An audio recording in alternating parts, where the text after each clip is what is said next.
achieved?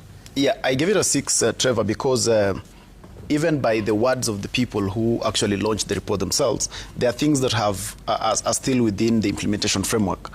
For instance, when you look at the full implementation of the Nadco report, they have 9 bills in Parliament. They have so far only worked on 3, and so that means there is some room for them to actually do something better.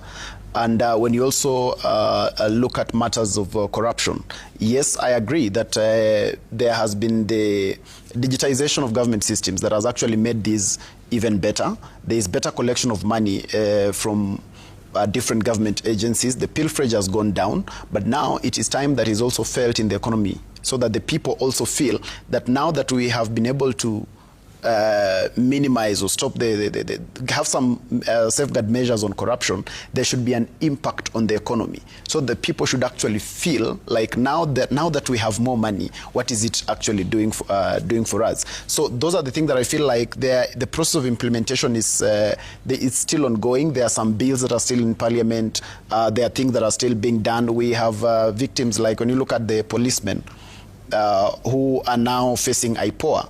We have some convictions that have been done, but we have others that have not yet been done. So it is still something pending. So it is a work in progress, and I think that's why the president also was able to give it a 60-day extension. So there is work that is in progress, and there is something that actually needs to be done even more.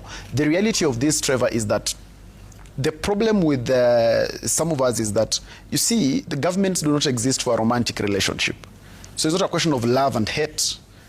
Government is not there to be loved or hated. But the issue is this: whether you love government or you don't love it, whether you love President Ruto or you don't, facts don't change. And unfortunately, some of us think that our emotions should be able to guide our reasoning. And that's why then we think that just because I have this aggression, therefore things should not be able to work. It cannot change the fact that 100,000 teachers have actually been employed. It can't. It cannot change that the fact that there is government digitization. My good lady here has just explained the Nyota Fund. That cannot change just because you are existing in what I call sentimentalism. Sentimentalism is argument by emotion, where you raise the voice of your emotion and not the voice of your reason. And that's why when you are pushed to the corner and asked, okay, fine, so what would you have better government done? Then you don't have the answer. Because all of us, it is very fashionable, Trevor, for all of us to say, instead of giving people 20,000 to start businesses, give them a job that can pay them 20,000 every month. That's fashionable. It sounds very good on camera. But one of the people who needs popularity the most, one of the people who needs to be loved the most is government.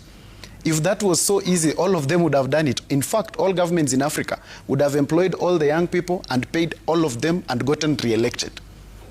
So we must be able to base our arguments on the basis of fact. We can't be able to argue, Trevor, that the 10-point agenda was about William Ruto and Raila Odinga. It was about ODM and UDA. And what is ODM and UDA?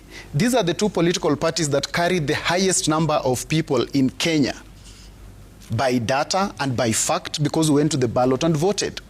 Because when you talk about President William Ruto, it's not just an individual.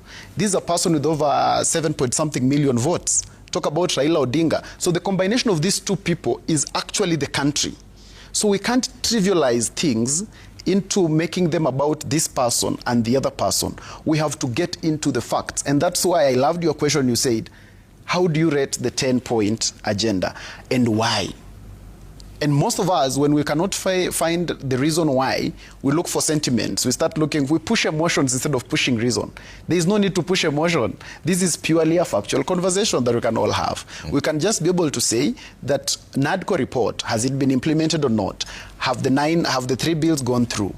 Yeah, when we talk about inclusivity, is it true that there is actually a policy now on the marginalized? Is it true that there's a directorate at the office of the president? Those are facts. Is it true that e-procurement is now happening in Kenya? Those are not things that we decide on the basis of hate, love.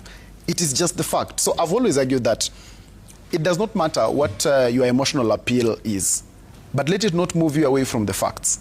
Because when you move away from the facts, then you raise the volume of your emotion, and unfortunately, most of the time, you then reduce the voice of sense. At the end of the day, it is not about re-election or no re-election of this government, because most of our argument is based on that. But can we be able to push government to deliver? Can we be able to push to ensure that this government delivers for us now? Okay. The problem with us, Trevor, sometimes is that our hate for government can be so heavy that even when we are hospitalized and we are on a hospital bed and SHA works for us, we will still be disappointed. Marvin.